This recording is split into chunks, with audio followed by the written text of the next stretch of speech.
You walk into a boutique with $20,000 in cash, point to a handbag on the shelf, and clearly state you want to buy it. The employee politely smiles, flatly refuses to take your money, and informs you the bag is not for sale. In any normal retail environment, this represents a terrible business model. But at Hermès, this exact rejection forms the absolute foundation of a multi-billion-dollar empire. To successfully buy a Birkin bag, you must methodically navigate a grueling, unwritten psychological maze known universally as the game. For years, the ultra-wealthy quietly accepted this treatment as the requisite cost of admission. But today, furious consumers and high-powered class action lawyers are actively dragging the powerful French luxury house directly into a United States federal courtroom. To completely understand how a leather handbag triggered a massive civil legal crisis, we must expose the exact financial mechanics of the retail maze. To fully comprehend the specific legal parameters of the class action lawsuit, we must first establish the highly restrictive baseline reality of the Hermès pre-spend allocation system. Hermès meticulously divides its global retail inventory into two distinct, rigid classifications: quota and non-quota merchandise. The highly coveted leather items, specifically the Birkin, the Kelly, and the Constance bags, are officially designated as quota bags. A single client is strictly and permanently limited to purchasing a maximum of 2 quota bags per calendar year, assuming they can even successfully secure an allocation at all from their designated associate. Conversely, absolutely everything else sold inside the physical boutique. The silk scarves, the ready-to-wear clothing garments, the fine jewelry collections, the equestrian saddles, and the painted porcelain ashtrays are officially classified as non-quota items. To successfully acquire a highly prized quota bag, a prospective client must strictly adhere to an unspoken mathematical formula designed by corporate management.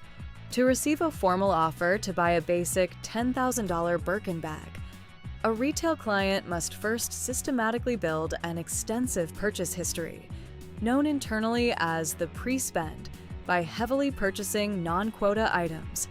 In highly competitive major metropolitan markets across the country, this pre-spend ratio routinely sits at a staggering 2-to-1 or 3-to-1 minimum threshold. A consumer must reliably spend $20,000 to $30,000 on ancillary items like leather shoes and cashmere blankets across multiple fiscal quarters before the sales associate ultimately unlocks the private viewing room and formally offers them the bag.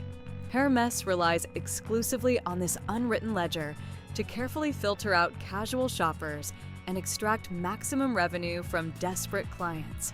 But when immensely frustrated buyers finally brought this unspoken retail hazing to the direct attention of aggressive class action lawyers, the federal court realized this wasn't just corporate snobbery.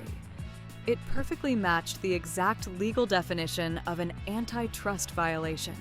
The tipping point originally occurred when furious plaintiffs officially filed a massive civil class action lawsuit in the United States District Court in California, titled Cavalieri versus Hermès. The comprehensive legal complaint explicitly outlines exactly how numerous plaintiffs systematically spent tens of thousands of dollars on ancillary non-quota products, deliberately adhering to the unspoken rules, only to be permanently denied access to a Birkin bag by store management. The core foundation of their federal lawsuit rests entirely on Section 1 of the Sherman Antitrust Act. Specifically, the plaintiffs allege that Hermès aggressively operates a classic, illegal tying arrangement. To understand this specific legal mechanism, we must break down the exact corporate definition. An illegal tying arrangement officially occurs when a massive seller possesses immense, undeniable market power over a highly desirable, unique product, known legally as the tying product, and leverages that absolute power to force the consumer to purchase a completely different, entirely unrelated, and potentially unwanted secondary product, known as the tied product. Applying this strict legal framework directly to the modern Hermès retail model reveals the danger. In this scenario, the highly coveted Birkin bag undeniably represents the powerful tying product. The $1,000 leather sandals and the $500 silk scarves directly represent the tied products. However, to successfully break the federal law, a corporation must meet a highly specific threshold. They must legally control a minimum of 30% market share within the tying product's specific market. The plaintiffs forcefully argue before the judge that the Birkin bag effectively constitutes a distinct, singular market entirely unto itself. You cannot simply substitute a Hermès Birkin with a mass-produced Gucci or Prada handbag. The cultural prestige and secondary market valuations are completely incomparable because Hermès holds an absolute, completely unrivaled 100% monopoly on the production of Birkin bags. They possess the unlawful, coercive leverage required to forcefully extract unwanted purchases from retail consumers. The plaintiffs laid out an incredibly compelling theoretical argument for market manipulation. But to actually win a massive federal antitrust case, the lawyers had to prove this wasn't just a coincidence. They had to find a smoking gun hidden deep inside the corporate payroll system of the sales associates to legally and definitively prove that the tying arrangement actively constitutes a systemic, top-down corporate mandate rather than just the rogue, isolated actions of a few overly aggressive retail employees. The furious antitrust lawyers successfully targeted the internal corporate compensation mechanics of the sales staff. Inside any physical Hermès retail boutique, the assigned sales associate officially holds absolute, entirely unchecked power regarding who ultimately receives an exclusive Birkin bag. There is absolutely no central, transparent corporate waitlist for wealthy consumers to officially join. The sales associate manually evaluates the prospect and personally selects the client for final allocation. The absolute legal smoking gun directly resides inside the specific payroll structure outlined meticulously in the federal legal filings. The massive lawsuit explicitly details the highly structured internal commission tiers. According to the official filing, Hermès sales associates formally earn an absolute 0% commission on the direct sale of a highly coveted Birkin or Kelly bag. They receive absolutely zero financial compensation for physically selling the most expensive leather items in the entire store.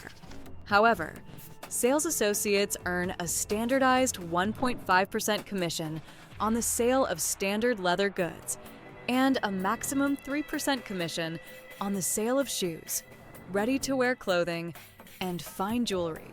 The devastating legal implication of this highly specific payroll structure is incredibly profound. Hermès corporate executives explicitly engineer their rigid compensation packages to strictly ensure the sales associate must operate as a ruthless toll collector. The sales associate must forcefully require the desperate client to purchase the lucrative 3% commission jewelry before officially handing over the 0% commission Birkin bag, because the sales associate fundamentally relies on those specific ancillary commissions to consistently pay their own personal rent. This highly engineered, tiered compensation structure acts as the definitive, undeniable proof that the illegal tying arrangement is a systemic, highly calculated corporate operation dictated directly by powerful executives in Paris. It successfully forces the individual employee to consistently implement the illegal tie in order to survive financially within the massive company.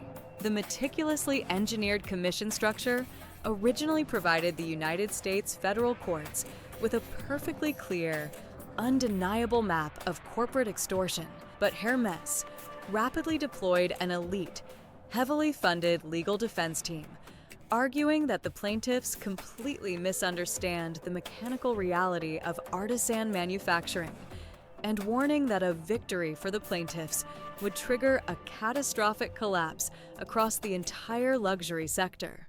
In direct, aggressive response to the severe antitrust allegations officially brought by the furious plaintiffs, Hermès deliberately deployed an incredibly elite corporate legal defense team.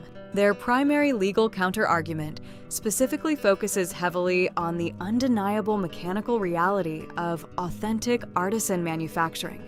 Hermès forcefully claims before the presiding federal judge that there is absolutely no illegal corporate conspiracy explicitly designed to unfairly manipulate the luxury market. They explicitly detail the extreme production timeline. A single Birkin bag requires a highly trained French artisan 18 to 24 continuous hours to hand-stitch, exclusively utilizing traditional, painstakingly slow, saddle stitching techniques. The defense effectively argues a fundamental, unavoidable supply chain reality. Hermès physically cannot manufacture enough bags to meet the exponential, ravenous global demand. Therefore, as an independent corporation, they retain the absolute legal right to prioritize offering their severely limited, handcrafted inventory directly to their most loyal, dedicated clients. Loyalty defined naturally by those clients who regularly purchase merchandise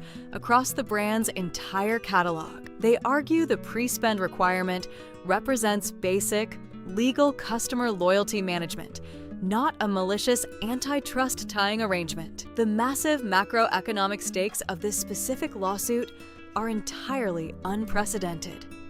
Every single major luxury conglomerate on Earth is obsessively monitoring this federal court case because the underlying allocation strategy is universal. You cannot purchase a highly desirable steel Rolex Daytona at retail without first building a massive pre-spend history on unwanted, depreciating two-tone Datejust models or secondary Tudor watches. You cannot purchase a highly exclusive, limited edition Ferrari hypercar unless your corporate profile proves you already own 3 standard depreciating Ferrari models. The court case threatens to shatter the foundational architecture of the modern luxury market. In late September of 2025, Hermès actually won the first major legal battle when a federal judge temporarily dismissed the case, ruling that consumer disappointment isn't necessarily an antitrust violation. But the incredibly furious plaintiffs immediately appealed the controversial decision directly to a higher court, keeping the legal war fiercely alive.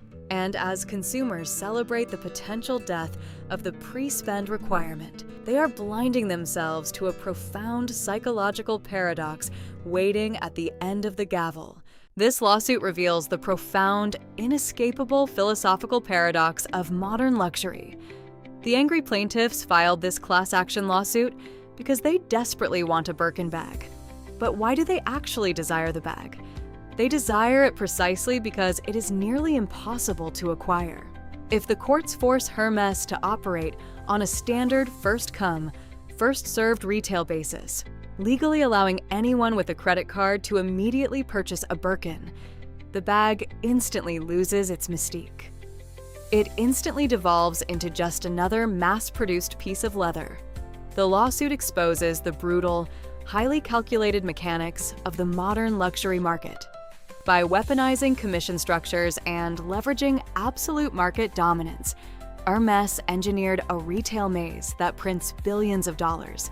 But as antitrust lawyers prepare to tear down the heavily fortified gates of exclusivity, they risk destroying the very illusion they are fighting to access. Because the exact moment a masterpiece becomes accessible to everyone, absolutely nobody wants to buy it. Do you think the Hermès pre-spend game is an illegal extortion racket? Or do brands have the absolute right to choose who they sell their most limited products to? Let us know your thoughts on the lawsuit in the comments below.